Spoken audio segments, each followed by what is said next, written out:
ఎప్పుడైనా అహల్య అనే పేరు విన్నారా? అసలు అహల్య ఎవరు? అహల్యను ఎవరు సృష్టించారు? ఇవన్నీ తెలుసుకోవాలంటే ఈ వీడియో చివరి దాకా అయితే చూడండి.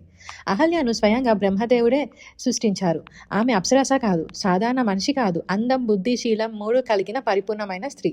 బ్రహ్మదేవుడు అనుకున్నాడు, ఈ భూమి మీద అహల్యకు సరైన భక్త, తపస్సు, నియమం, ఇంద్రియ నియంత్రణ ఉన్నవాడే కావాలి అని. అందుకే బ్రహ్మదేవుడు ఒక కఠినమైన షరతు పెట్టాడు. ఆ షరతు ఏంటంటే, తపస్సులో అత్యంతముడైన వాడు, ఆత్మ నియంత్రణ కలిగిన వాడు అహల్యను పెళ్లి చేసుకోవాలి అని. ఈ షరతు విన్నాక చాలా మంది దేవతలు, రాజులు వెనక్కి తగ్గారు. ఈ పరీక్షలో గెలిచింది ఒకే ఒక్కరు, అతనే గౌతమ మహర్షి. ఆయన దగ్గర రాజ్యం లేదు, సంపదన లేదు, కానీ అపారమైన తపస్సు శక్తి ఉంది. బ్రహ్మదేవుడు ప్రకటించాడు, అహల్యకు సరైన భక్త గౌతమ మహర్షియే అని. అలా అహల్య గౌతమ మహర్షి భార్య అయ్యింది. ఆశ్రమ జీవితం, ధర్మ మార్గం, పతివ్రత ధర్మం ఇవన్నీ ఆమె జీవన విధానం అయ్యాయి. అన్నీ శాంతిగా సాగుతున్నప్పుడే కథలో పెద్ద మలుపు వచ్చింది. అహల్య అందానికి దేవతల రాజైన ఇంద్రుడు మోహితుడయ్యాడు.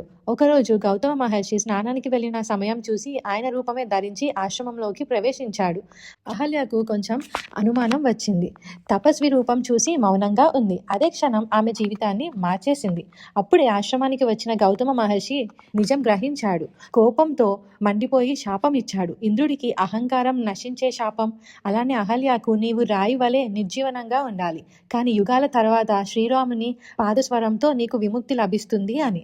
అలా అహల్య రాయిగా మారింది. కానీ పశ్చాత్తాపం, భక్తి ఆమె హృదయాల్లో నిలిచాయి. కాలం గడిచింది, అడవి పెరిగింది, కానీ అహల్య రూపం అలానే ఉంది. ఆమె విముక్తి కోసం ఒక దైవ అడుగు గురించి ఎదురు చూస్తూ ఉంది. వనవాసంలో ఉన్న శ్రీరాముడు లక్ష్మణుడితో కలిసి గౌతమ ఆశ్రమానికి వచ్చాడు.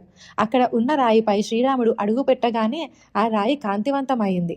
అహల్య తన అసలు రూపం పొందింది. కన్నీళ్లతో శ్రీరామునికి నమస్కరించింది. ఇది కేవలం అహల్య విముక్తి కాదు, దైవ కరుణకు నిదర్శనం. గౌతమ మహర్షి అహల్యను తిరిగి స్వీకరించాడు. ఇద్దరు మళ్ళీ ధర్మ మార్గంలో జీవించారు. ఈ కథ ఇచ్చే బోధ ఏమిటంటే, తప్పు చేసిన పశ్చాత్తాపం మరియు భక్తి ఉంటే దైవ కృప తప్పక లభిస్తుంది అని. ఇదే మరి అహల్య పూర్తి కథ. మరిన్ని ఇలాంటి కొత్త విషయాల కోసం మన ఛానల్ని అయితే సబ్స్క్రైబ్ చేసుకోండి. Thank you.